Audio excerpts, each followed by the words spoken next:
وبركاته. أعوذ بالله من الشيطان الرجيم. بسم الله الرحمن الرحيم. لقد كان في يوسف وإخوته آيات للسائلين إذ قالوا ليوسف وأخوه أحب إلى أبينا منا ونحن عصبة إن أبانا لفي ضلال مبين اقتلوا يوسف أو اطرحوه أرضا يخل لكم وجه أبيكم وتكونوا من بعده قوما صالحين. قال قائل منهم لا تقتلوا يوسف وألقوه في غيابة الجب يلتقطه بعد السيارة إن كنتم فاعلين. قالوا يا أبانا ما لك لا تأمنا على يوسف وإنا له لناصحون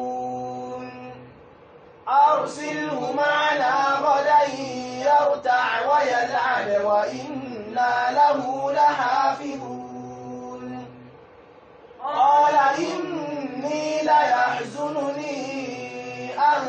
تذهبوا به وأخاف أن يأكله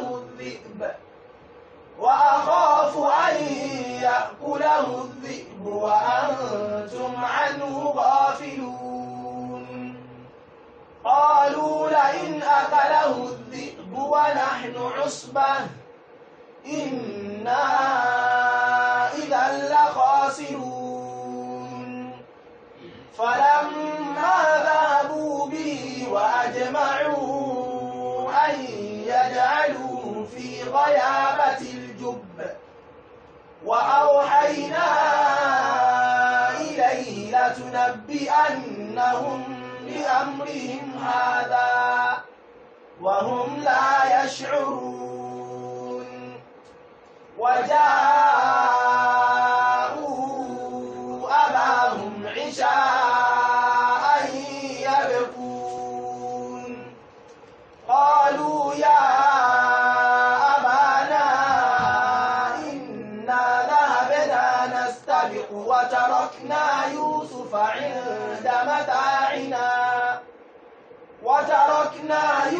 عند متاعنا فأكله الذئب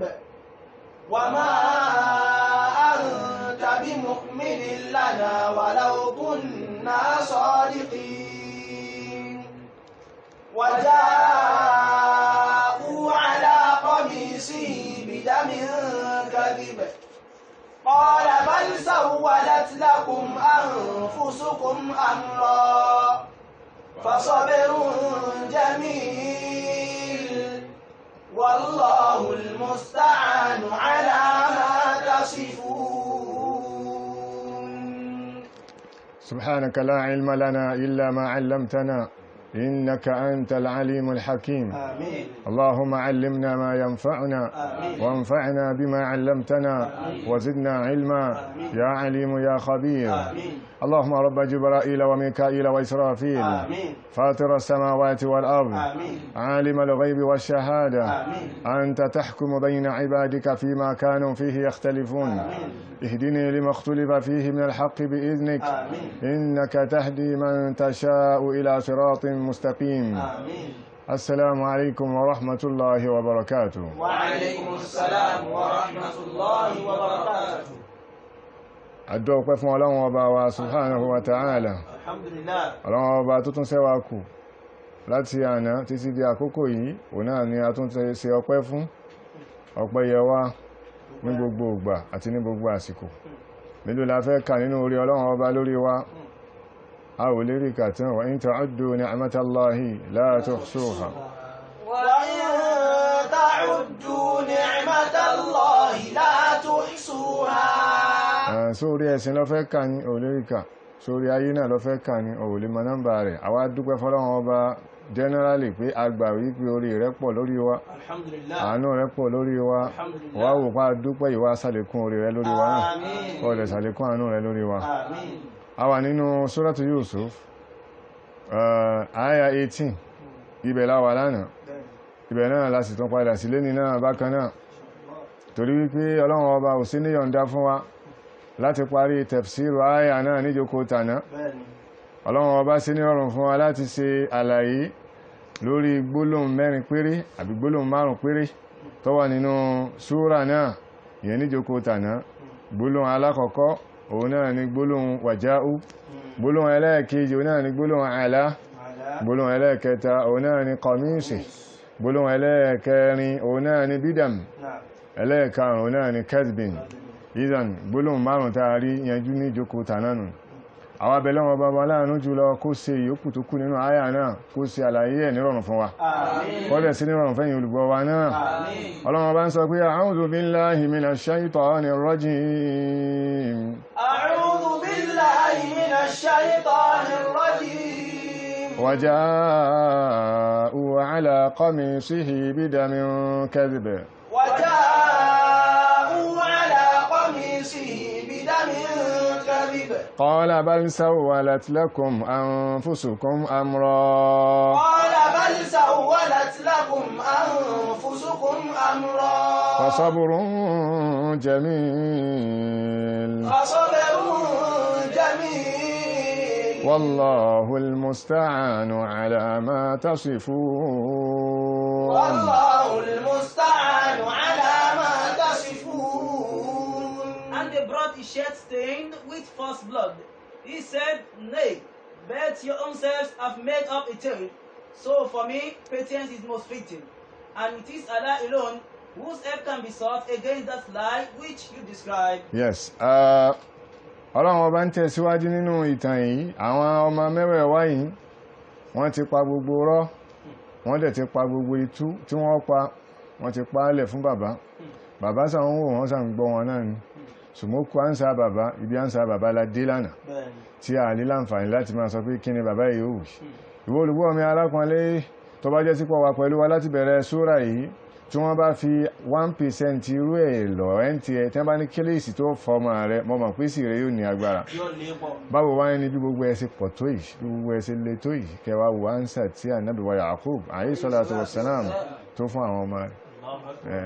Àwọn ọmọ mẹ́wàá ọ̀tọ̀ọ̀tọ̀ òun náà ni wọ́n sùn tí wọ́n kọrí síbì kan náà, tí wọ́n ń ṣe bàbá wọn yìí, tí wọ́n sì ń tẹ bàbá wọn mọ́lẹ̀ yìí, tí wọ́n dẹ̀ ń ṣe bàbá wọn níṣekúṣe yìí.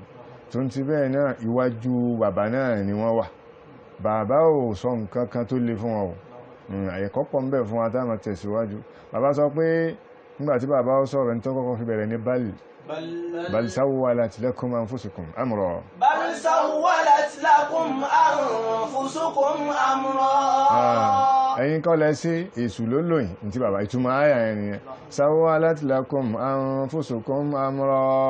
Sawwalat lakum anfusukum amra. Bal irọ́ lẹ pa, ṣùgbọ́n kò sọ pé irọ́ ni wọ́n pa. A padà máa kẹ́kọ̀ọ́ lọ́wọ́jú ń pa pé kí ló fà tó fi sọ pé bal ìtumọ̀ bal náà ni pé ẹ dàálẹ̀ kẹ́ tún sà. Nínú èdè Yorùbá yẹn pé ẹ jẹ́ ká dàálẹ̀ ká tún sà. Ìyẹn ni pé ọ̀rọ̀ tó ń sọ bọ̀ látàrọ ní kọjọ́ ń tàjọ plan fún. Bal ẹgbà bal Sawwalat lakum anfusukum amra. Èṣù ní ń lò yín lọ́wọ́lọ́wọ́ báyìí, ṣùgbọ́n o fasaburun jamil. Fasaburun jamil. Kí ló dáa ká fi pàdé Ṣẹ̀tánì tó kọjá sùúrù, ó náà ni sùúrù tó dáa jù tó lékè nǹkan jẹ̀mílù ń bẹ nì. Wọ́n kàn fi ẹwà ròyìn sọ Allahu Akbar. Sùúrù máa gbóná lára ni. Ẹ̀wọ́n náà máa pé èèyàn máa ṣe sùúrù gbá mi báyìí, yóò sì máa ṣe ẹ ṣe sùúrù. Ṣé jẹ̀mílù wà nù? Ṣùgbọ́n wọ́n ròyìn ẹ̀ pé jẹ̀mílù ó beautiful ọrẹwà. Fasaburun jamil. Láti fi encourage onísùúrù pé máa múra sí sùúrù,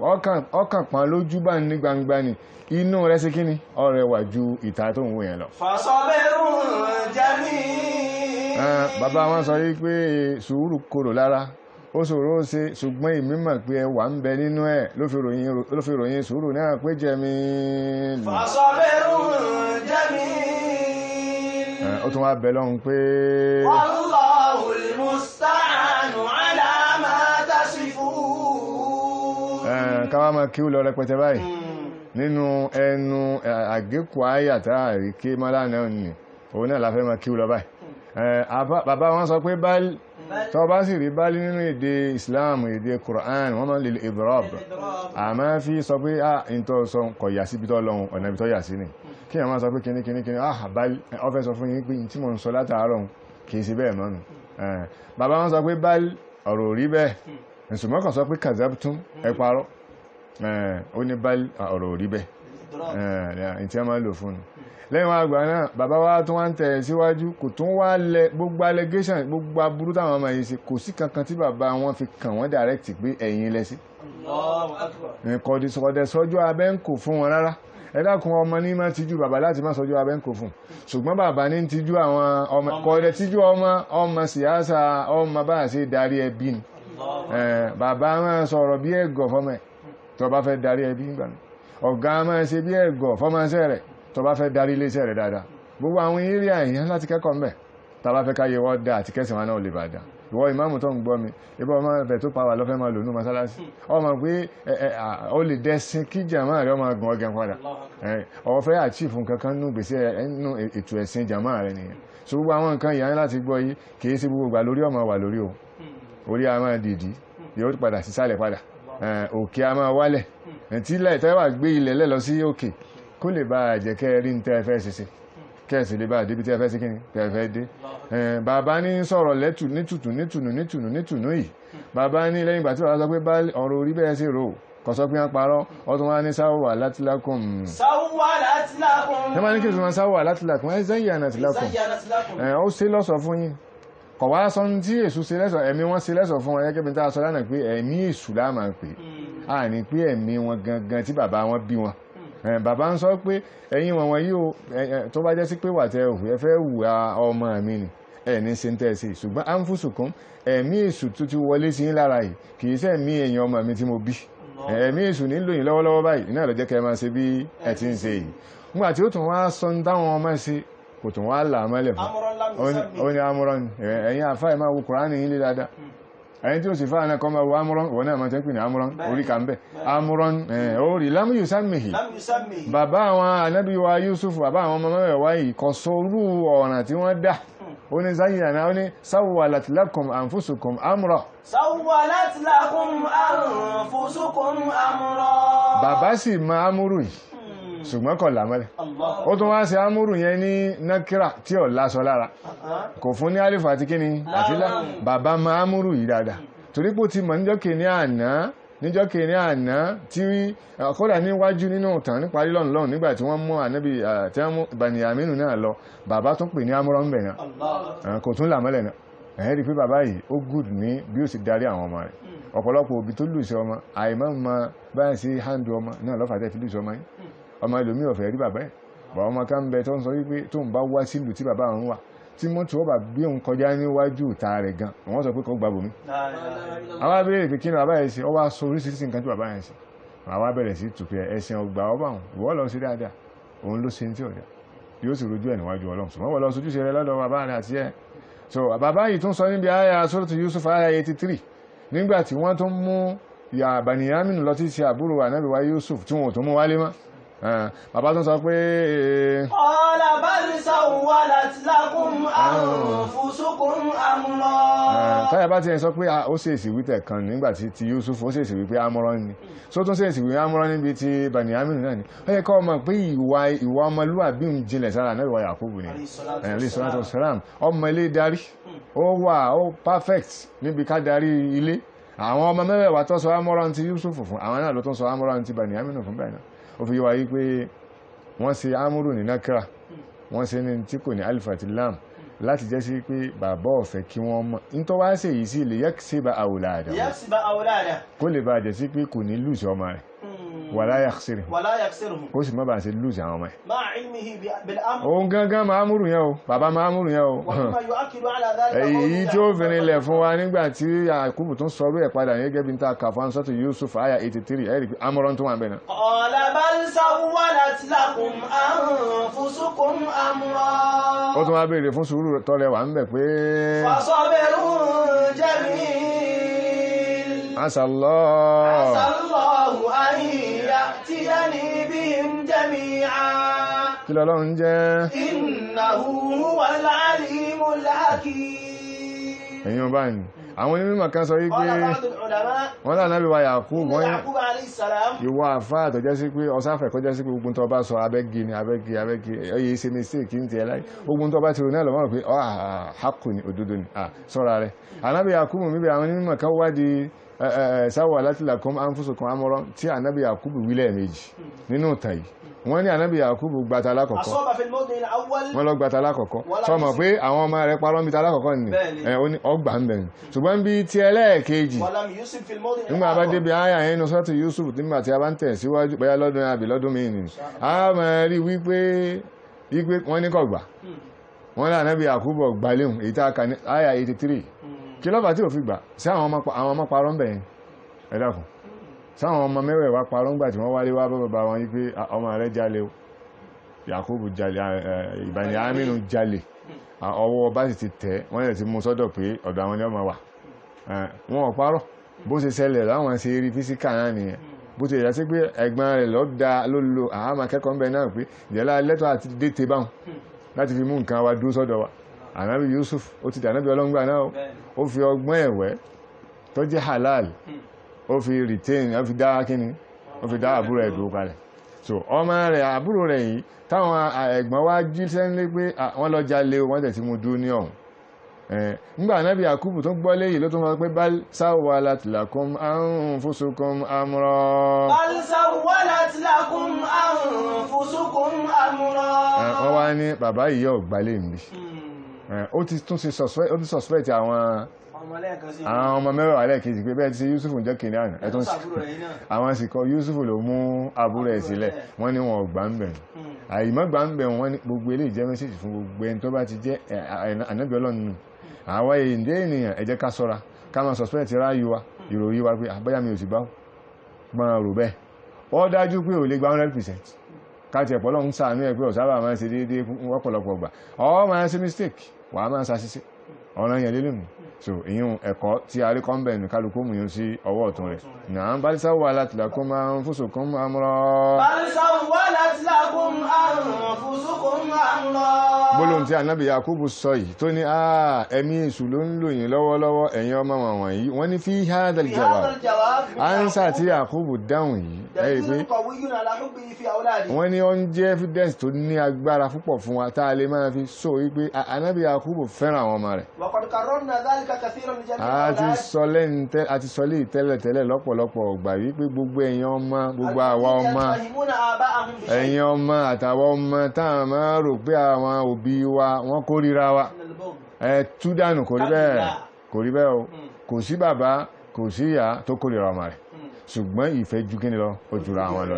ni èyí tí bàbá yìí ń ṣe yìí tí ń sọ pé bal sawwalat lakum anfusukum amra ààyè tó yẹ kó ti má dà kọ́ máa bẹ́ wọn lórí tó yẹ kó ti má dà kọ́ máa bẹ́ wọn lórí pé ẹni tó bá pààyàn á ṣe kíni á pa òun náà tó ń ti bẹ́ẹ̀ náà ó ní bal sawwalat lakum anfusukum amra. بل سولت لكم أنفسكم أمرا. ẹ̀yin òbí àwa òbí ó dọwọ́ wa ẹjá sí pẹ̀lẹ́pẹ̀lẹ́ pẹ̀lú àwọn ọmọ tí ń tọ́lọ́ fún wa yìí Ọlọ́run tó fún wa yìí tí ó jẹ́ wọ́n wáyé ńjọ́ kan náà yóò ti mọ̀ pé wà wọn ò ní jọra wọn náà tó bá ti wá mọ̀ pé kò ní jọra wọn ẹ̀kọ́ rẹ̀ dìkalẹ̀ ni pé tí tọ̀tún ò lè jọ kíni kò lè jọ tòsì kámọ́ra kan wà fi husnu tadbir وفيه حسن التدبير والحنكة. wọ́n ní ọgbọ́n tó jinlẹ̀ ìjìnlẹ̀ ọgbọ́n bẹ́ẹ̀ ń bi ọ̀rọ̀ tí ànsà tí Ànábì Yakubu fáwọn ọmọ rẹ̀ ọgbọ́n ìjìnlẹ̀ tó jinlẹ̀ wípé kéèyàn ọmọ stọ́dì ńbùlọ̀rọ̀ ọjà sí wọ́n lọ ń bẹ̀ púpọ̀ ńbùlọ̀rọ̀ ọjà sí tí Ànábì Yakubu wó ń bẹ̀ yẹn ni pé kí ló ṣẹlẹ̀ wọ́n ní ọmọ rẹ̀ kan kú àwọn mẹ́wàá ní ẹ́sì fún ọ ní information wọ́n tún fọ̀ fún ọ wípé ọmọ rẹ̀ kan kú ok ọkọ̀kọ́ ti gbà pé ọmọ ti kú náà àbí ọkọ̀ òkúkú rí ká gbà pé ó kú òkè nígbà tó wá kú ní sọ wáyé kó tún lùsì àwọn mẹ́wàá ẹ̀ tó bá lùsì àwọn mẹ́wàá ẹ̀ sọ́sọ́ fún ọpọ́ orí èyí tó kú ni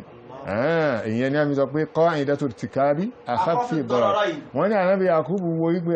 òkè èyí tó san jù nínú aburú méjì tó pàdé àmú kan gùn bẹ́ẹ̀ aburú méjì pàdé kìnìún yọ lọ́wọ́ ọ̀tún àbí ajá sì yọ ní ọwọ́ òsì olùgbọ́ mi kọ́ fọkàn bá mi lọ dáadáa kìnìún yọ lọ́wọ́ ọ̀tún ajá ya ní kíni ó sì lè escape kankan nù inú ìkan ọgbọ́dọ̀ lọ bá kan ajá gbọ́dọ̀ bu ẹ̀jẹ̀ tàbí kí kìnìún kó ṣe kíni kọfà ọ̀yà ó sì gbọ́dọ̀ mọ́ yà síbì kan ìbò lọ́yà sí jama ọdún ajá lọ́lọ́ ni igi bí ó bù ajẹ́ lásán á sì máa sá lọ padà ṣùgbọ́n kìnìún ò ní yabẹ̀ wọ́n ní gbogbo ìgbésí ayé wa bẹ́ẹ̀ lórí nǹkan bẹ́ẹ̀ bá mi ànábì Yusuf ànábì Yakubu wo wípé bá tí kí n tún máa fèsì àwọn mẹ́rẹ̀ wáyé láti máa bá wọn jà mo tún lù sí ọmọ sí nìyẹn akọ́gbọ́ pé agbọ́ pé mo lù sí kan báyìí náà àti kí n tún wá lù sí mẹ́wàá yìí wọ́n ní èyí ń fi yíwa yí pé orí àwọn ànábì Ọlọ́run ló pé jùlọ ànábì Yakubu example ni wọ́n jẹ́ tó lágbára púpọ̀ jù pé kí báwo ni bàbá táwọn ọmọ rẹ̀ ń ṣe kálákálá tí àwọn ọmọ rẹ̀ yáyàkúyà báwo ni ó ṣe handle àwọn ọmọ rẹ̀ ànábì Yakubu jẹ́ number 1 níbẹ̀ بل سولت لكم أنفسكم أمرا بل سولت لكم أنفسكم أمرا ọ̀rọ̀ yìí wáyé ní Al-Qur'ani púpọ̀ ṣùgbọ́n gbà tá yẹ̀wò tí a wù kí a wù sálẹ̀ kọ̀ wá wá láàyè rere àyè jẹ́ ọ̀dá ẹ̀fẹ́ سولت لكم أنفسكم أمرا akúdí ẹ̀yọ̀ fún wa Suratu Yusuf èyí tá wà ní ẹ̀yìn lẹ́yìn àyà tá wà nínú ẹ̀ta túmọ̀ lónìí yẹn àyà 18 ẹ wá lọ wá àyà 83 nínú Suratu Yusuf náà ẹ bá ń bẹ̀ pé ààyè ìṣòro náà wọ́n ti lò ààyè ìbànújẹ́ ààyè bá ń túfọ̀ fún ènìyàn ààyè bá ń sọ pé àdánwò ààyè yé ààyè ẹgbà mí ààyè ọ̀ntà mí ààyè òǹromi náà ti lò Suratu Yusuf àyà 83 ẹjẹ́ akálọ́ọ̀kà Ọlọ́run bá sọ pé qala bal sawwalat lakum anfusukum amra fasabrun jamil asa Allahu an ya'tiyani bihim jami'an innahu huwal alimul hakim. ìyẹn bá ní ẹjẹ́ ká tún lọ wọ́sọ́ tọ́ afẹ́ jẹ nínú Al-Qur'ani gbogbo olùgbọ́ mi sáti Qur'ani ẹmú báyìí afẹ́ wọnú ẹ̀ dáadáa káwò pé kìíní rí bẹ́ẹ̀ àbí ò rí bẹ́ẹ̀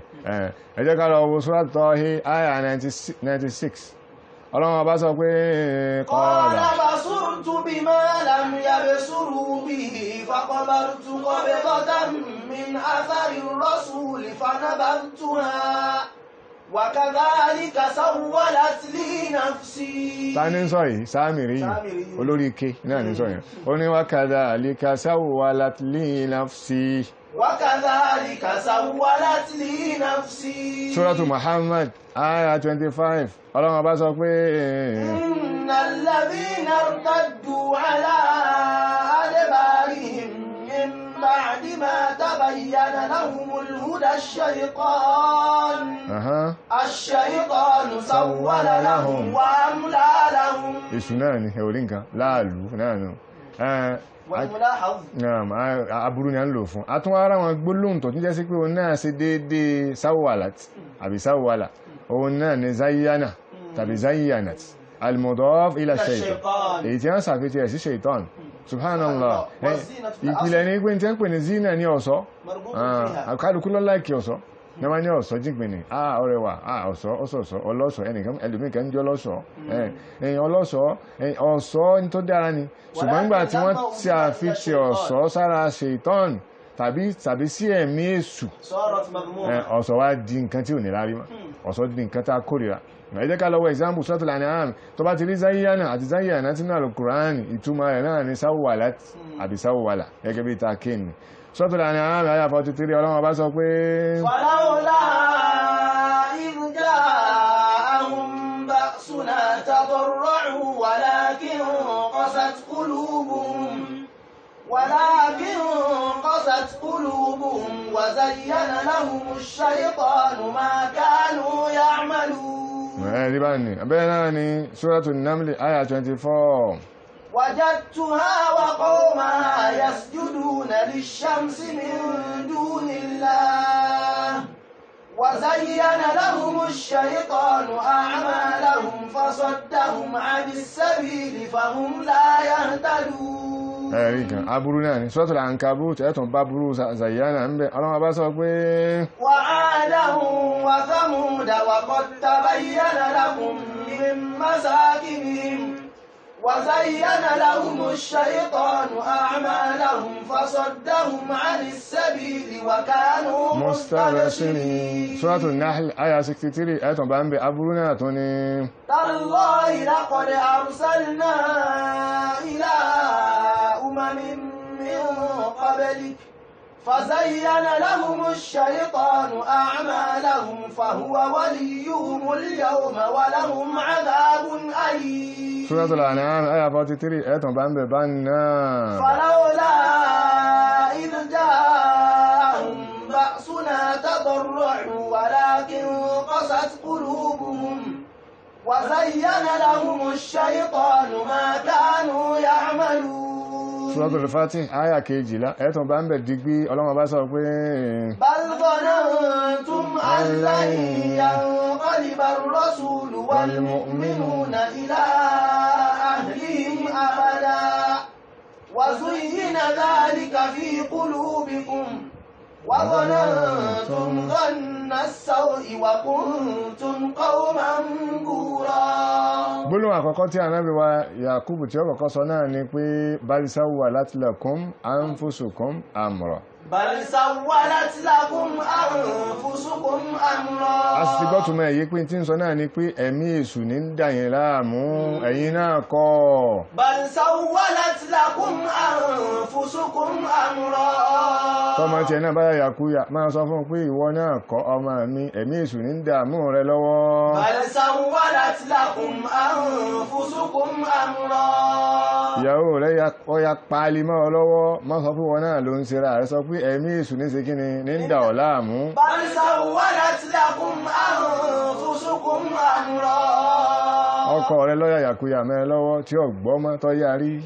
sọ fún pé ìwọ náà kọ́ ẹ̀mí èṣù ní kọ́ńtró rẹ̀. بل سولت لكم أنفسكم أمرا. báyìí tó o bá sọ gbólóhùn yìí fọ́mọ tọ́yà yàkúyà yóò máa fíìlì tó sọ lálàkọ̀kọ́ ọ̀sọ́lẹ̀ kejì yóò máa fíìlì pé èṣù lóòótọ́ mà ní ìmọ̀ tó bá ń sọ pé ó burú pọ̀ yes àwọn gbọ́dọ̀ burú náà ni yóò mọ̀ rí rẹ̀ sí àfi tí a burú rẹ̀ sọ́dọ̀ ṣètọ́n ó rí pé òun tají nù pé ìwọ náà kọ̀ yóò jẹ́ máa fíìlì pé bàbá yìí fẹ́ràn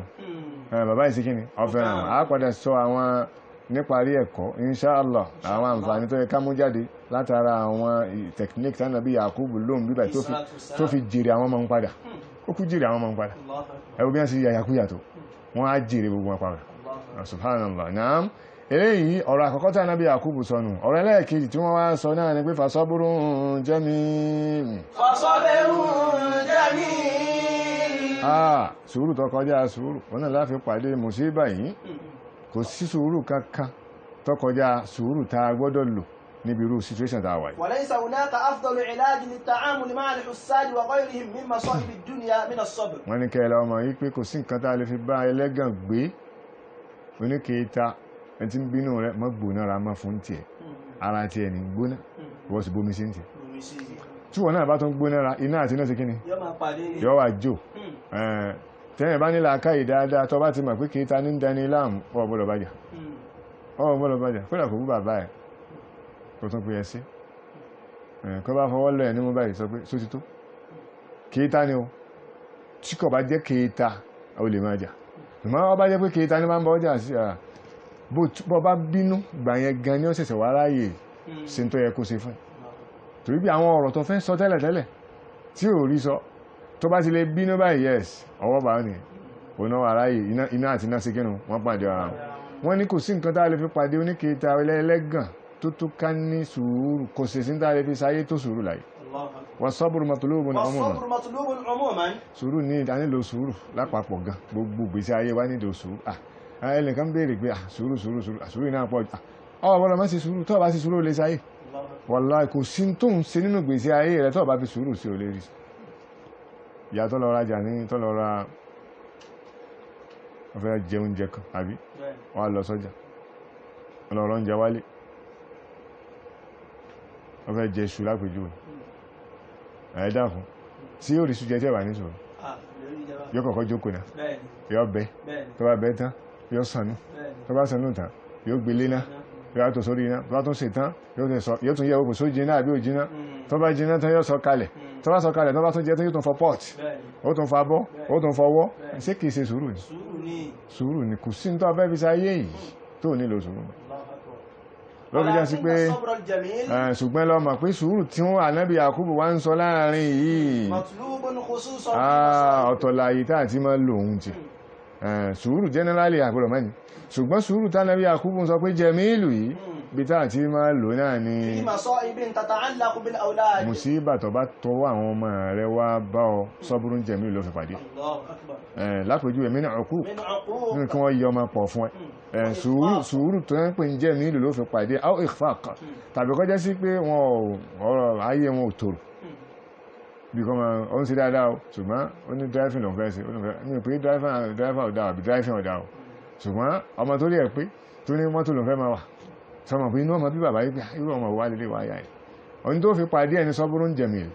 tó bá ní sọ́bùrún jẹ̀mílù ó sì sí ó kàn tó lùzí ẹ̀ náà ó sì lè jẹ́ sí pé ó wúlò fún ọpàdà lọ́jọ́ ọ̀la padà náà sùúrù tó rẹwà tí Ànábì Yakubu ń ròyìn fún wa yìí tí ń sọ pé náà lòun ó lù pẹ̀lẹ́yìn ọmọ yìí pé sùúrù tó rẹwà òpin sùúrù ẹ lọ mọ̀ pé sùúrù tó rẹwà yìí tún wáyé nínú àyà míì nínú súrà yìí náà. Ànábì wa àgbà yìí tí Ànábì wa Yakubu yìí ó náà ló kú tún wálé ẹnu ẹ̀ náà ló tún ti wáyé àwọn arẹ́ nìkan tó sọ pé sọ́bùrún jẹ̀mílù náà àwọn ànábì ọlọ́ nínú Qur'an mi ò gbé wọn sọ o torí àyíntà àríkà lásán Ànábì wa Muhammad sallallahu alaihi ẹ̀rí ìtọ́lọ̀ ń pa òun náà láti tọ́ba yá níwájú ẹ̀hẹ́n níbi tó ti sọ́nà ní sọ́ọ̀tì Yusuf àyà 83 àti kàlẹ́ ẹ̀kan ṣùgbọ́n ká tuntun kàkálẹ̀ báyìí sọ́bùrún jẹ̀mílù. قال بل سولت لكم أنفسكم أمرا فصبر جميل بẹ́ẹ̀ni ó náà ní صبر جميل فصبر جميل náà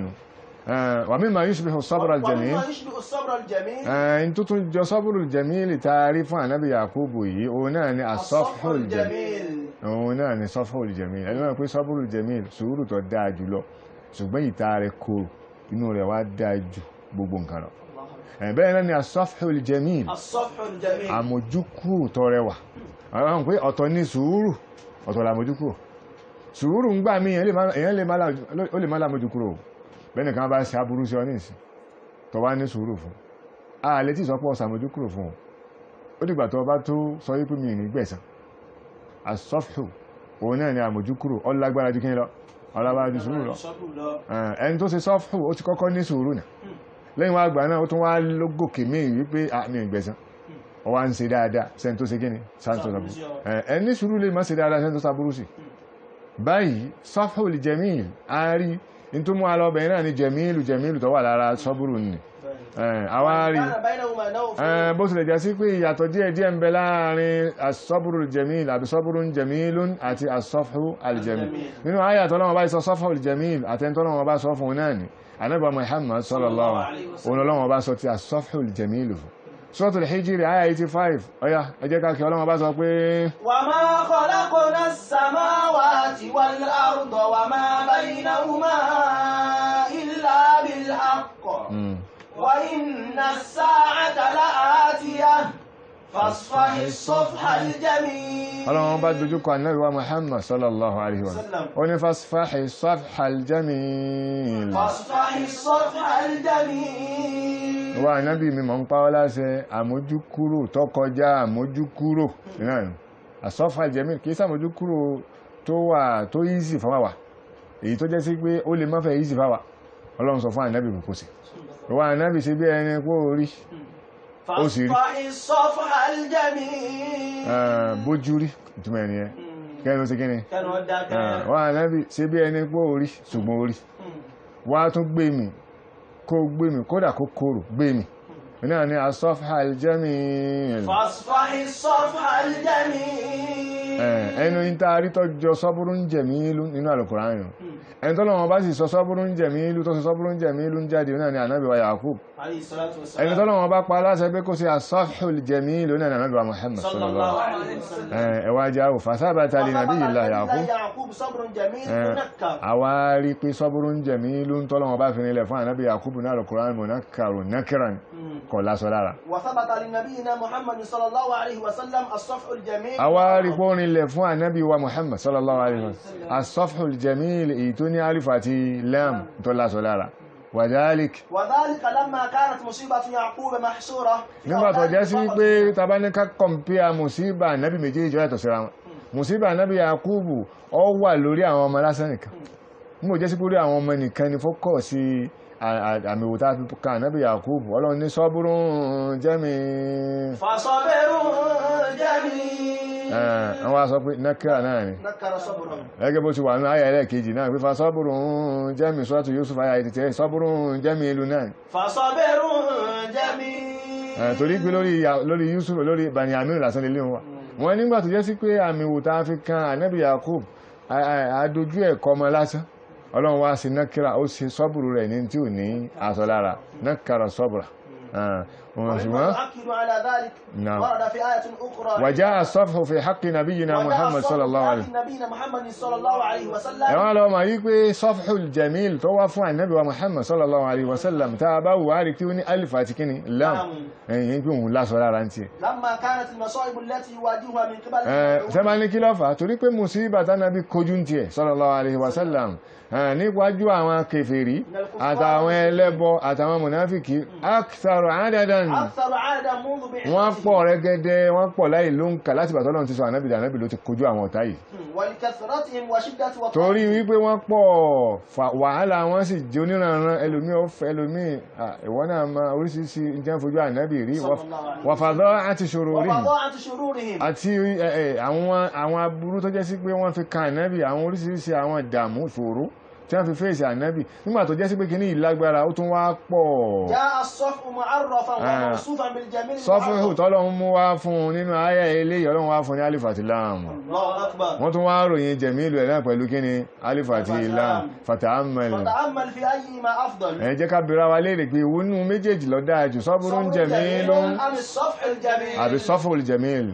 ìwú ló dáa jù ń bẹ̀ ìdáhùn mo jù sí wa kálukọ́ máa ronú ẹ̀sùn wọ́n náà ti ránṣà bí mo ti ń sọ ànábì ju ànábì lọ ànábì ju ànábì lọ gẹ́gẹ́ bí àwọn èèyàn náà ti jura wa lọ àwọn Yorùbá náà sọ yí pé a jura wa lọ tilka rusulu faddalna ba'dahum ala ba'd ọwà máa fa ànábì wa Muhammad sallallahu alaihi wasallam ọwà fi máa wí ànábì wa Yakub àkíyèsí bẹ́ẹ̀ kálà wọ́n jura wọn lọ ló bí jẹ́ sí pé ààyè tá máa fún kálukú náà àti zikiri tá máa fún kálukú wọn náà ó jura wọn lọ tó bá rí zikiri á padà sọ́lé náà fún zikiri tánà bí Yakubu lò tó bá ní náà ni wọ́n fẹ́ máa lò àpọ̀ gbáwó tó bá wà ní Al-Qur'an ṣùgbọ́n àyìn tánà bí mú wá tó ṣe déédéé rẹ̀ tó bá lò ìwọ gba ládá ju ẹni tó lo zikiri tí ànábì Yakubu ṣe lọ so yí abá ní bákan náà yóò ṣiṣẹ́ fún ọjọ́ ìtànàbí Yakubu lò lọ àpàdà máa rí ẹ̀ máa fún alápẹ̀jú bí méjì àlùmẹ́ta nípa rẹ̀ ẹ̀yin olùmọ̀ wa ẹ jẹ́ ká lọ mọ̀ pé sùúrù ṣiṣẹ́ tẹ́ ń wọ ní ká máa ní sùúrù ganimatun kubra èrè ńlá tó lágbára ni o ẹnikẹ́ni tọ́lọ́wọ́n bá fún ní sùúrù tó dẹ̀ gẹ́ẹ̀tì yóò ṣe máa lò ẹ sọ fún yí pé ó ti jèrè ayé ó tún jèrè àlìkìyàmà bẹ́ẹ̀ tí yàn torí ẹ̀ ló fi jẹ́ sí pé gbogbo àwọn ayà Al-Qur'an sáà máa pa wá láti ẹsẹ̀ sùúrù Ọlọ́run pa ànábì láti pé kó ṣe sùúrù ó yẹ kọ́ ma pé kíní kan tí ń bẹ nídìí rẹ̀ ó kọjá bẹ́ẹ̀ tọ́lọ́run bá fi pa ànábì láti pé wọ́n ànábì pẹ̀lẹ́pẹ̀lẹ́ lọ́wọ́ rẹ̀ Suratul Ahqaf ayà 35 Ọlọ́run bá sọ pé fasbir kama sabara ulul azmi minar rusul wàlá tasta'jil lahum Ọlọ́run kì fún Ọlọ́run tó wá kì délẹ̀ fún kí ní sọ bíbà tí wọ́n sọ pé fásitì kí ní sọ àwọn ọmọ ọ̀fẹ́ ma kánjú kí lọ kánjú sí ṣe sùúrù àwọn tí wọ́n tún já pé wọn ò tó ẹ́ àwọn náà àgbà ní wọn àwọn mẹ́rin àkọ́kọ́ tí wọ́n ju ọ lọ tí a tààrọ̀ pàwọn náà tóbi tí wọ́n dàgbà ṣùgbọ́n wọ́n ṣe sùúrù tí wọ́n ẹ̀sọ́ wà mọ́ ìyá ara rẹ̀ bíbà tí wọ́n sọ fún yẹn bí àgbàntara rẹ̀ yìí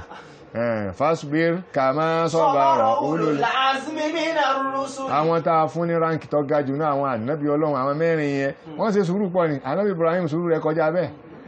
bẹ́ẹ̀ náà ànábì Nuh bàbá oní sùúrù ànábì Nuh alayhi salatu wassalam bẹ́ẹ̀ náà ànábì Musa bàbá oní sùúrù ní bẹ́ẹ̀ náà ànábì wa Isa alayhi salatu sùúrù gidi ni wọ́n lò ní ìwọ ànábì wa fẹ́ máa kájú kí ní sọ àwọn ànábì Ọlọ́run tọ́lọ́ máa ròyìn sùúrù ní fi ròyìn Suratul Anbiya ayah 85 Ọlọ́run bá sọ pé wa Ismaila wa Idrisa wa dhal kifl kullun minas sabirin wa Ismaila wa Idrisa wa dhal kifl kullun minas sabirin tó wọn náà fẹ́ jọ Ismailu ṣe sùúrù wọ́n fẹ́ jọ Idrisu mú sùúrù Dhalikifili nǹkan ṣe sùúrù walaman sabara wa ghafara inna dhalika lamin azmil umur walaman sabara wa ghafara inna dhalika lamin azmil umur. èyí wà ní Suratu Shura àyà 43 Suratu Zumar àyà ẹlẹ́ẹ̀kẹwàá tó ń ké ti bẹ̀ náà. innama yuwaffa as-sabiruna ajrahum bighayri hisab. àyà ètò ẹ̀ bighayri hisab. bighayri hisab. Allahu akbar. Suratul Baqara àyà 153 ọlọ́wọ́n bá tún ké sùúrù fún wa pé àìní ó dọwọ́ yín. ya ayyuhal ladhina amanu ista'inu bis-sabri was-salah inna Allaha ma'as sabirin. bákan náà àyà 155 nínú Suratul Baqara ọlọ́wọ́n ní wa bashiris sabirin. wa bashiris sabirin. Naam, ọ̀rọ̀ ẹlẹ́ẹ̀kejì tí Ànábì Yakubu tó sọ fáwọn ọmọ rẹ̀ náà. Kí lálákọ̀ọ́kọ́, bal sawwalat lakum anfusukum. Ẹlẹ́ẹ̀kejì, fasabrun. Ọ̀rọ̀ ẹlẹ́ẹ̀kẹta tí Ànábì wa Yakubu sọ náà ní wallahul musta'anu ala ma tasifun. Wallahul musta'anu ala ma tasifun. Ẹjá bẹ̀rẹ̀ wa léèrè, wallahul musta'anu sí information ni Ànábì Yakubu. Sẹ́mọ̀ pé ọ̀hún sọ pé ya Allah asta'inu bika. Wọ́n ya Allah. Ya Allah a'inni kọ̀sọ́bá ni o ṣùgbọ́n ní wallahul musta'anu ala ma tasifun. Wallahul musta'anu ala ma tasifun. Wọ́n ní sí gbólóhùn yìí tí wọ́n wí sí wọ́n fi ṣàdúrà ní àbí wọ́n sọ wọ́n kàn ń sọ fáwọn ọmọ ìgbẹ̀ tó ẹ̀sàmọ̀ pọ̀lọ́n gan ni ọba tí máa ràn yàn lọ́wọ́ tí wọ́n ń fún ní information lásán ni àbí wọ́n ṣàdúrà ánsà ni pé èyí tó súnmọ́ jù ní pé Ànábì Yakubu ń ṣàdúrà ni àkókò tó wà yìí àkókò kí àdúrà yìí ló fi jẹ́ sí pé nígbà tó tí níbi tí àyà ẹlẹ́ẹ̀kejì rí pé ó ṣàdúrà ní parí ẹ̀ níbi àyà 83 yẹn rí pé ó ṣàdúrà ń parí síbẹ̀ náà ó ní fasabrun jamil fasabrun jamil asallahu an ya'tiyani bihim jami'a innahu huwal alimul hakim. ó ń ṣàdúrà ní ẹ̀ wọ́n ní àdúrà lè ń ṣe ṣùgbọ́n ó akhrajahu ọkàn mú ọ̀rọ̀ yẹn wá wípé ní mú wá information láti fi tún ṣe dáwà fún àwọn ọmọ rẹ̀ wọ́n ní èyí tó jọ náà ni àyà Suratul Fatiha àtàmàkà gbogbo àmàkà alhamdulillahi rabbil alamin tàbí bá pé iyyaka na'budu wa iyyaka nasta'in. Iyyaka na'budu wa iyyaka nasta'in. ní tí máa bí ọjọ́ lè pín kí n tó máa wá iyyaka nasta'in ẹlùmí ọmọ sọ wípé ọlọ́run ọ̀dọ̀ rẹ láàmà wá ìtumọ̀ tó túnù èmi tí mo ń ka Fátíhà àti mo ṣe ámì ní parí ìṣọ́ ọmọ pàdù àmọ́ ọmọ pé mo sì ló fi jẹ́ pé àwọn onímọ̀ ní Al-Qur'an Suratul Fátíhà àyà 7 ní bẹ́ẹ̀ wọ́n ní 3 and a half sànà àfi yìn lọ́wọ́ ọba yìí wọ́n ní 3 and a half tó kù dùá àfi ń pè lọ́wọ́ ọba yìí àyà mẹ́ta àkọ́kọ́ ó náà ní alhamdulillahi rabbil alamin arrahmanir rahim maliki yawmiddin mẹ́ta nù tó ti yé bá ní ọwá kú àyà number 4 àyà number 4 náà ni iyyaka na'bud wa iyyaka wọ́n ní iyyaka na'bud ààfẹ́ ọba sànáwù lọ wa iyyaka nasta'in wọ́n ní ọba du'áwù lọ ó fi jẹ́ pé wa iyyaka nasta'in information ní bí gbàtà ń ṣe ìṣáwù ní à ń sọ̀rọ̀ lákọlákọ sọ́lọ́wọ́n ọba ṣùgbọ́n lọ́mọ yí pé ìtumọ̀ ní pé ìwọ Ọlọ́run ọba ṣe kí ni ràn mí lọ́wọ́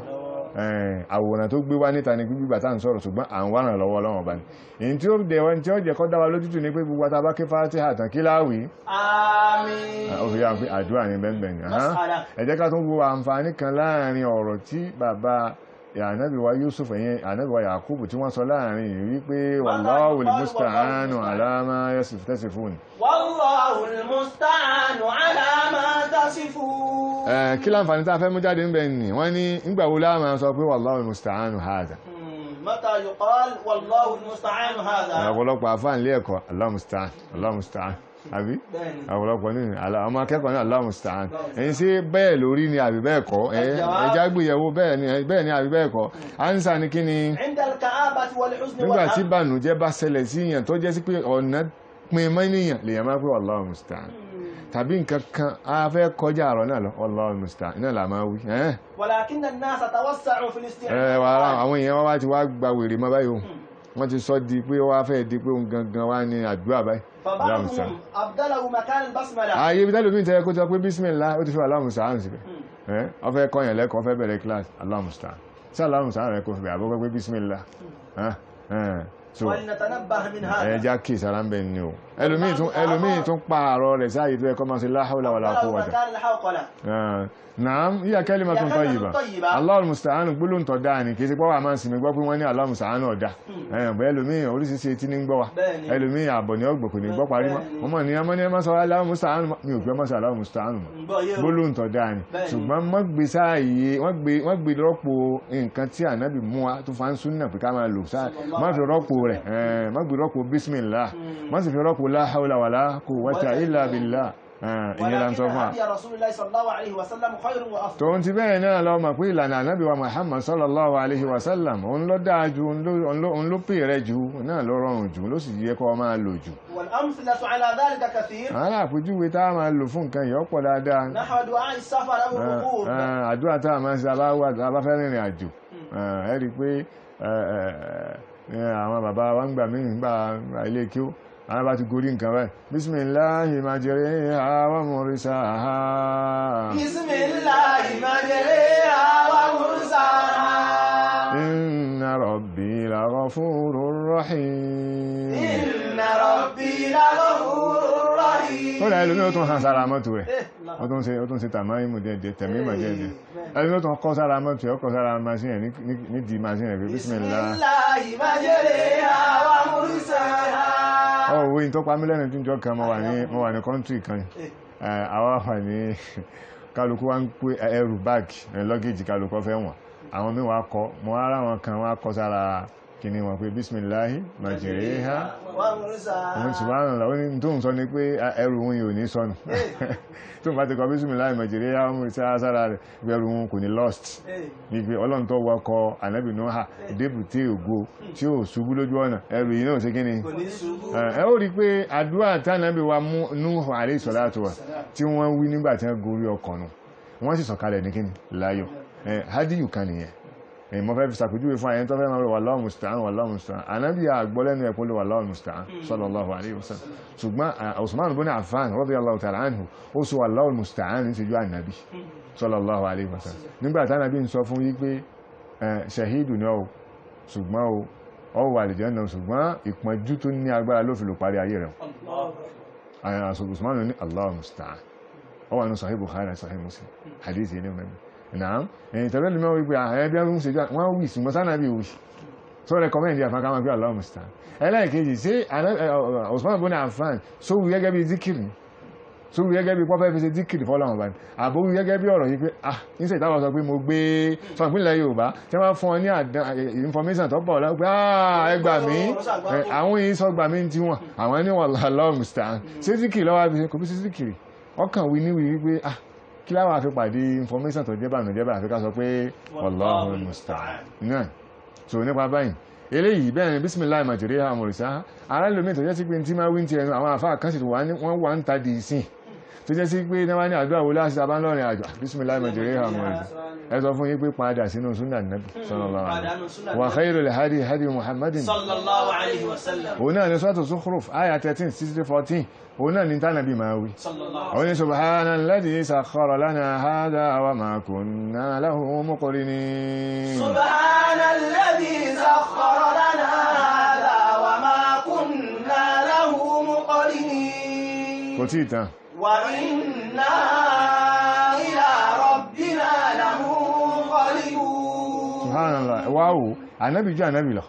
ànábì Nuhu àti ànábì wa Muhammad sallallahu alaihi wasallam wọ́n jùra wọn lọ ó fi yọ pé tí ń jáde lọ́dọ̀ kálukú ní ó ṣe kíni yóò jùra wọn lọ ẹlẹ́ẹ̀kejì tá bá gbòye sí ìtumọ̀ àdúrà àti kálukú sí ó yàtọ̀ síra wọn ẹni àkọ́kọ́ sọ pé bismillahi majriha wa mursaha bismillahi majriha wa mursaha ó ṣàdúà fún nǹkan ọ̀gùn lásán àbí bẹ́ẹ̀ kọ́ ṣùgbọ́n ní bíbá subhanalladhi sakhkhara lana hadha in tí in ta sọ nǹkan tí mo gùn yìí ìwọ Ọlọ́run rọ̀ fún mi mo bá tẹ̀ báyìí kó ṣe kí ni kí táyà rẹ̀ ọmọ jù lójú ọ̀nà àbí kí plọ́gì ọmọ bàjẹ́ lójú ọ̀nà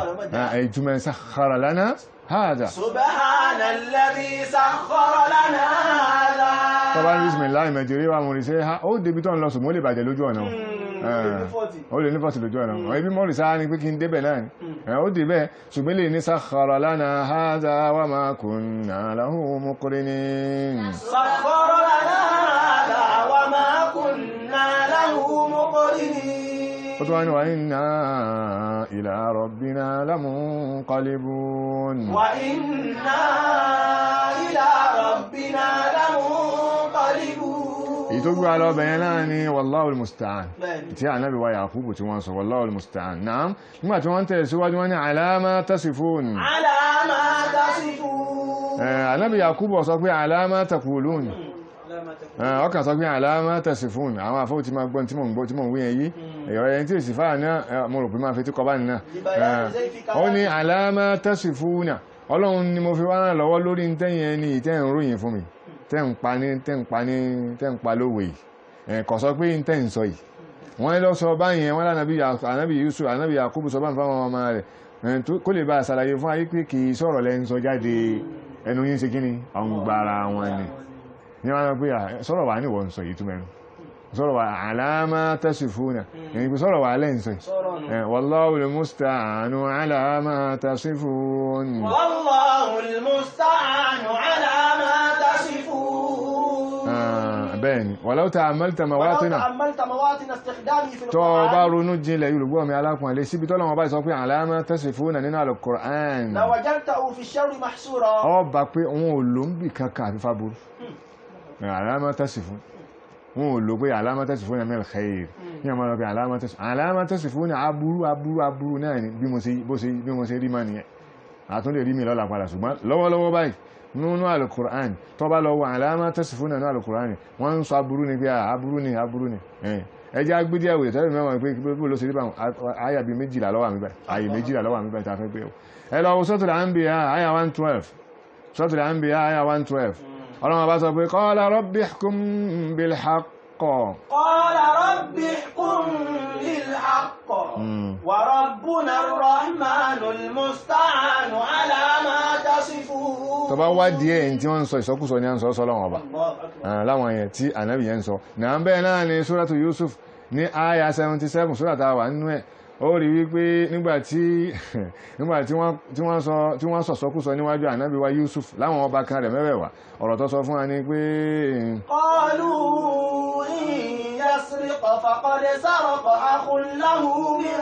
qabl wọ́n ní tí Bàníyámínù bá ti jalè ẹ̀gbọ́n rẹ̀ náà ti jalè níjọ́ kìíní àná wa asarra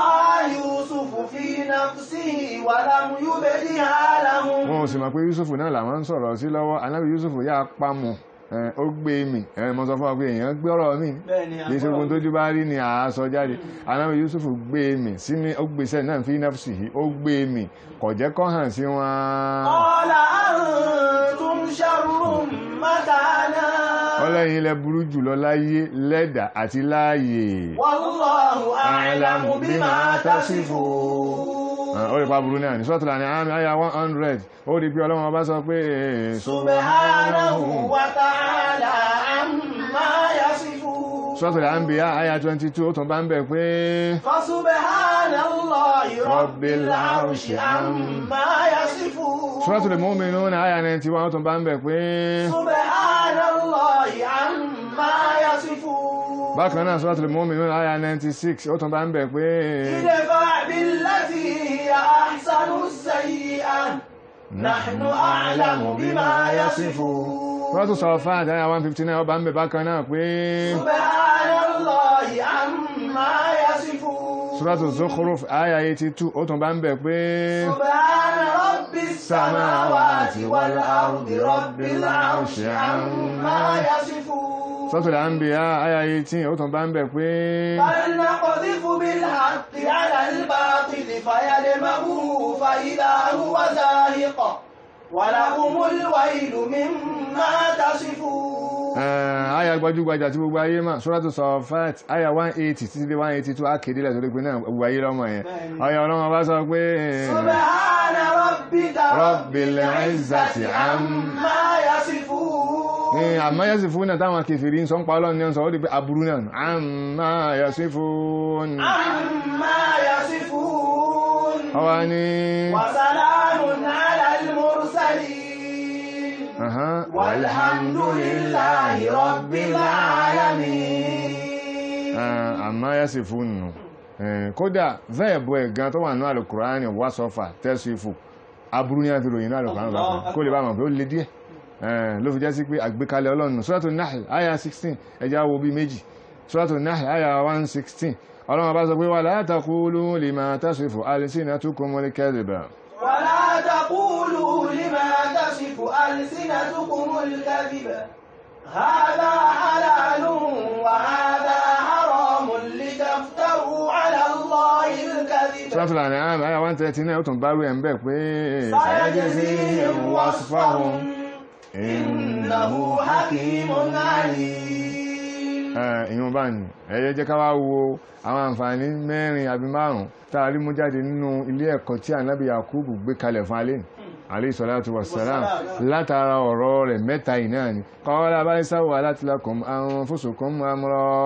قال بل سولت لكم أنفسكم أمرا ẹlẹ́ẹ̀kejì kí ló sọ صبر جميل ẹlẹ́ẹ̀kẹta والله المستعان على ما تصفون. ẹ̀wọ́n ni qawluhu bal قوله بل wa huwa lil وهو idrab للإضراب. ọ̀rọ̀ tánàbí Yakubu sọ pé bal wọ́n a máa lò fún pé ọ̀rọ̀ rí bẹ́ẹ̀ wa huwa bi وهو ma'na بمعنى أن جميع ما قلتم ليس صحيحا ìtumọ̀ náà ní pé gbogbo nǹkan tẹ́yìn ọmọ wọn yìí sọ kìí sòdodo ولكنه عدل إلى كلمة فيها التلطف فيه. ṣùgbọ́n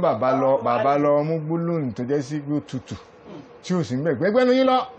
ó tó bẹ́ẹ̀ kọ́ sọ bẹ́ẹ̀ fún wa kí lẹ́ ń sọ yìí ọ̀rọ̀ rírùn lẹ́ ń sọ kọ́ sọ pé ó ní báyìí ó rí bẹ́ẹ̀ kò rí bẹ́ẹ̀ ẹ̀rí nǹkan ẹ̀yìn gbé information pé ọmọ kú àwọn ẹni kò rí bẹ́ẹ̀ ní tútù fún ẹ̀kọ́ wà ń bẹ̀ fún àwọn wọ́n ní kí ló fẹ́ mú jáde ń bẹ ní la'alla Allaha يهديهم عاجلا. tó a bá fi tútù mú nǹkan yí gbọ́ lọ́pọ̀lọpọ̀ ọgbà yí gbọ́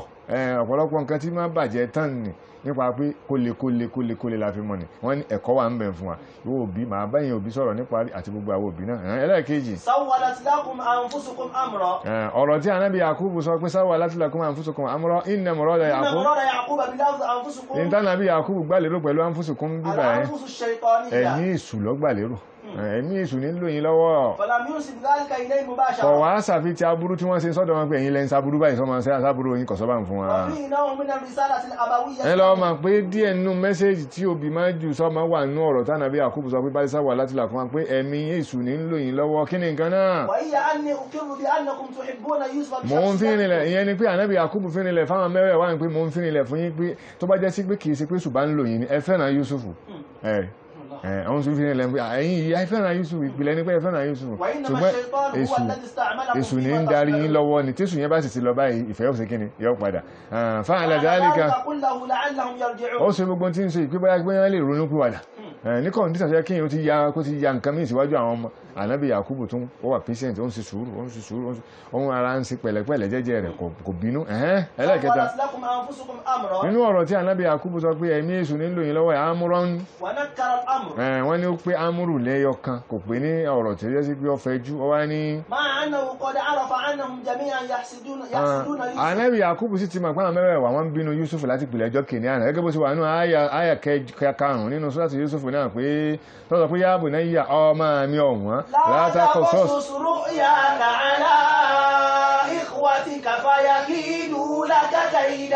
má pa ìtàn aláàrẹ má sọ aláàrẹ fáwọn ẹ̀gbọ́n rẹ kí wọ́n mọ́ wà bá sí wá pètèpèrò lórí rẹ ẹ̀rí pé bàbá ti mọ̀ tẹ́lẹ̀ tẹ́lẹ̀ inna ash-shaytana lil-insani aduwwun mubin inna ash-shaytana lil-insani aduwwun mubin àṣẹ ayàbẹ̀ ni gẹ́gẹ́ bí ànábì Yakubu ṣe bá ọmọ rẹ̀ sọ̀rọ̀ yẹn Yusufu sọ̀rọ̀ níjọ́ kìíní àná pé èṣù ní yóò lò wọ́n o inna shaytana lil-insani aduwwun mubin èṣù ni ó lò wọn káti ẹ̀ pé wọ́n dètè lé ọ lórí bẹ́ẹ̀ náà ni the same ahọ́n náà ni bàbá tó fi ń bá àwọn mẹ́wàá wáyé sọ̀rọ̀ pé sawwalat lakum anfusukum amra sawwalat lakum anfusukum amra amúrán tí ànábì Yakubu ti mà tẹ́lẹ̀tẹ́lẹ̀ ọwọ́ arọra wọ́wọ́ pẹ́ sọ fún warra bil amr alladhi huwa ẹ̀yìn tí ànábì Yakubu ti mà tẹ́lẹ̀tẹ́lẹ̀ wálé máza tí a bá bẹ̀rẹ̀ lè pè kí lọ́fà tí ànábì Yakubu sọ pé amúrán tí ó sọ pé alẹ́ amúrù ń bẹ ní wúwá ẹlọ́ọ̀mà pé ó tún fáwọn lójúmọ́ra náà àti kọ̀ndíṣàn tánàbí ànábì Yakubu wà ibi tó yẹ kó ti fajúro ni ó tún wá ń fa wallahi hali ẹ̀rọ ọmọ pé ilé ẹ̀kọ́ tó rẹwà nílé ẹ̀kọ́ ilé jẹ fún àfáwò òbí tó jẹ́ sí pé ọmọ yáyàkuyà mọ́ wa lọ́wọ́ a ní sùúrù ni náà ẹlẹ́ẹ̀kẹrin nínú àwọn àǹfààní ọ̀rọ̀ tí ànábì Yakubu sọ pé fasabrun jamil mẹ́sẹ̀jì kan bẹ́ẹ̀ ìyẹn tó jẹ́ sí pé ohun wí àwọn bàbá wa máa sọ pé ohun wí ìyẹn ni pé ó wẹ́ ẹni ọpamọ́ ó sì jinlẹ̀ àwọn àwòrán ní mẹ́sẹ̀jì ni àwọn ọmọ ni lil abna fáwọn ọmọ mẹ́wẹ̀ wá yẹn tó ní fasabrun jamil bàbá sọ pé fasabrun jamil ìsùúrù tí máa ṣe ní sùúrù náà tán lóko ẹ̀ àwọn sọ ń sì jọ àwọn pé sùúrù náà tán òun náà ni mo fẹ́ ṣe pẹ̀lú ẹ̀yin ọmọ ìbáyìí pẹ̀lú information tẹ́ mú wáyìí wọ́n ní mẹ́sẹ̀jì kan bẹ́ẹ̀ tó jẹ́ sí pé ó pamọ́ tó sì jinlẹ̀ fáwọn ọmọ náà tí wọ́n bá ní làákàyè dáadáa pé annakum ẹ̀yin ọmọ mẹ́wẹ̀ wáyìí ẹ ti kó mùsíbà tó lágbára wá bá mi o torí pé ẹnìkan sọ pé mo fẹ́ ṣe sùúrù tí ìbá ṣe pé àdánwò ṣe kíni àdánwò dé wọ́n ní bàbá ń ṣe bí ẹni pé wọ́n sọ fún wọn pé ẹ̀yin ọmọ yìí ẹ ti mú àdánwò wá ṣùgbọ́n kàn sọ fún wọn pé ẹ má dánwò wá ó wá sọ fún wọn pé fasabrun jamil ó wá pàṣàmọ̀ fún wọn pé ìntẹ́ mú wáyìí mo gbọ́dọ̀ fi sùúrù tó kí mo gbọ́dọ̀ fi pàdé rẹ̀ ó wá ń dọ́gbọ́n sọ fún wọn pé àdánwò lálẹ́ yọmọ ẹ̀mú wáyìí ẹlẹ́ẹ̀kẹ́ inú àwọn àǹfààní tó wà wá inna naw'a as-sabr àti pé ká lọ mọ̀ wípé irú sùúrù tá a fi máa pàdé aburú táwọn ọmọ bá ṣe sóbì tó jẹ́ sí pé true wípé wọ́n ń ṣe òbí ni àwọn sùúrù tá a fi máa pàdé irú ẹ̀ náà on fast táìpù kan tó jẹ́ sí pé ó wà special ìgbé a ronú sí dáadáa pé sùúrù eléyìí gbọ́dọ̀ yàtọ̀ sí sùúrù tá a fi ń pàdé ìyàwó sùúrù tá a fi ń pàdé kọ́sítọ́mà sùúrù tá a fi ń pàdé ọlọ́tẹ̀ náà rẹ̀ sùúrù tá a fi ń pàdé àwọn èèyàn ní gbogbo àyè ọ̀tọ̀ lè tá a fi pàdé ọmọ tó bá yàyàkuyà torí pé ọgbẹ́ ọkàn ni fóbì ọgbẹ́ ọkàn ni fún yà ọgbẹ́ ọkàn ní fún bàbá sùúrù tó fi wá pàdé irú nǹkan báyìí ní sùúrù tó kí dáadáa ní àwọn ẹ̀kọ́ nù fún ẹlẹ́ẹ̀karùn-ún gbólóhùn tí ànábì wa Yakubu sọ pé wallahul musta'an ẹ̀kọ́ tá a tún rí mú ń bẹ̀ fún gbogbo àwọn òbí alal aba ọdọwọ́ ọwọ́ òbí tó jẹ́ sí pé àdánwò ọmọ afọmọsàdánwò fún ọ bímọ oṣù máa máa yẹ ọgbọ́ sí ọ lẹ́nu wọn yẹ yàkuyà mọ́ tàbí kanú wọn yẹ ẹnu rẹ̀ ọ̀ka wọn ní ẹ lọ sọ́ra àyín yóò kìrò nílẹ̀ isti'anata billah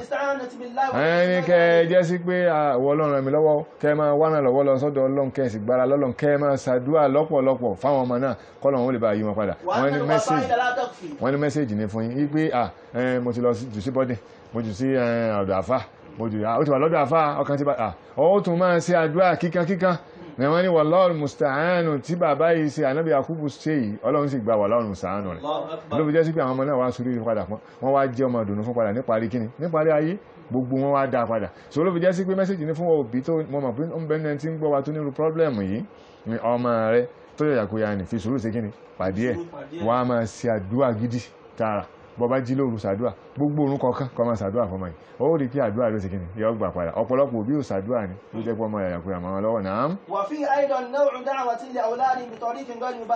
ọ̀rọ̀ tánà bí Yakubu sọ pé wallahul musta'an ala ma tasifuna wọ́n ní tó ń ṣe dáwà fáwọn ọmọ rẹ̀ àtúndì kó pé ó ń ṣe dáwà fáwọn ọmọ rẹ̀ mẹ́wẹ̀ẹ̀wá tó jẹ́ sí pé indirect ní ṣe dáwà fún kí ni nǹkan náà yìí pé Ọlọ́run tí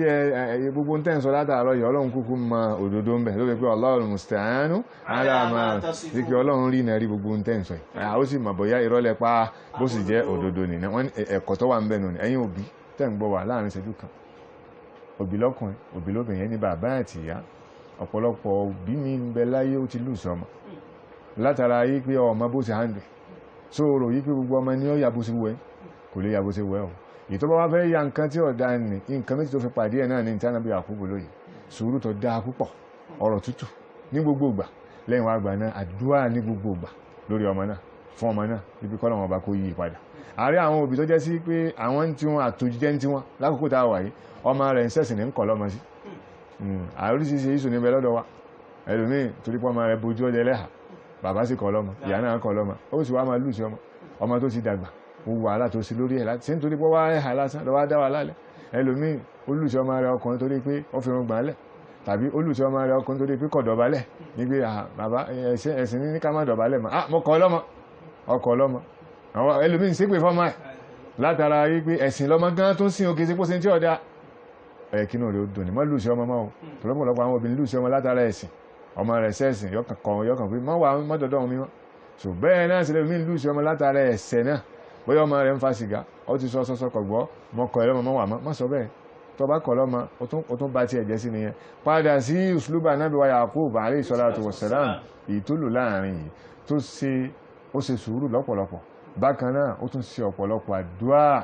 lórí àwọn ọmọ náà, Ọlọ́run sì gba àdúà rẹ̀, Ọlọ́run sì fi sùúrù rẹ̀ ó fi dá lẹ́jọ́ rere níparí ìgbésí ayé rẹ̀. Ló fi jẹ́ sí pé mẹ́sẹ̀jì kan máa jẹ́ ti gbogbo àwọn òbí. Ànábì wa Yakub ọ̀rọ̀ tí wọ́n sọ ẹ jẹ́ ká kí òun náà ni pé Ànábì wa Yakub pé bal sawwalat lakum anfusukum amra. Qala bal sawwalat lakum anfusukum amra fasabrun jamil wallahu al-musta'anu ala ma tasifun. A ní láti lo àǹfààní yìí fún gbogbo ẹni tí ó ní pọ́blẹ̀mù ọmọ. Ká máa sọ pé wallahu al-musta'anu ala ma tasifun. Wallahu al-musta'anu ala ma tasifun. Gbogbo ọmọ tó yàyàkúyà máa wá lọ́wọ́ Ọlọ́run bá dá wọn padà sójú ọ̀nà. Àwọn ọmọ tí ọgbọ́ ti wá ní ti dáadáa torí agbọ́dọ̀ yẹn ẹlòmíràn pé ọmọ ọgbọ́ tóun aburú lọ́fẹ́ máa pa ọmọ ẹ̀ láti. Àwọn ọmọ tí ọgbọ́ ti ní ti dáadáa Ọlọ́run jẹ́ kí wọ́n máa gbọ́ ti ní ti dáadáa. Àwọn ọmọ tó ti gbọ́ mọ́jẹ̀ kan wọ́n yàyàkúyà mọ́. Fasabrun jamil. Fasabrun jamil. Wallahu al-musta'anu ala ma tasifun. Ọlọ́run ló ṣe wọ́n ní kọ́ni kàkọ́yàn nínú ọgbọ́n pẹ̀lú òye, ó rọ̀ wọ́n lọ́rùn jù ká sọ̀gbẹ́ di ìgboro. Ọlọ́run ló ṣe wọ́n ní kọ́ni kàkọ́yàn nínú ọgbọ́n pẹ̀lú òye, ó rọ̀ wọ́n lọ́rùn jù ká sọ̀gbẹ́ di ìgboro. Ọ̀pọ̀ ọpẹ́ dúdú fọ́ba tó ní wá, ọ̀pọ̀ àsàlátù fún ànábì wa, àlékún ẹ̀mí gígùn fáwọn àfàwọ́. Ọlọ́run ló ṣe wá ní kọ́ni kàkọ́yàn nínú ọgbọ́n pẹ̀lú òye, ó rọ̀ wọ́n lọ́rùn jù ká sọ̀bẹ́ di ìgboro. Àwọn àfàwọ́ onírà burú ẹlẹ́, àfàwọ́ oníjìyà àwa náà tí wọ́n kọ́ ká máma nira. Ọlọ́run ló ṣe wá ní kọ́ni kàkọ́yàn nínú ọgbọ́n pẹ̀lú òye, ó rọ̀ wọ́n lọ́rùn jù ká sọ̀bẹ́ di ìgboro. Ó sáwó nítorí owó, ó ṣe múlẹ̀ nítorí àtijọ́gà, Ọlọ́run mú bàbá kó jẹun kankan. Ọlọ́run ló ṣe wá ní kọ́ni kàkọ́yàn nínú ọgbọ́n pẹ̀lú òye, ó rọ̀ wọ́n lọ́rùn jù ká sọ̀gbẹ́ di ìgboro. Ó rọ̀ wọ́n lọ́rùn jù ká sọ̀gbẹ́ di ìgboro. Ó rọ̀ wọ́n lọ́rùn jù ká sọ̀gbẹ́ di ìgboro. Ó rọ̀ wọ́n lọ́rùn jù ká sọ̀gbẹ́ di ìgboro.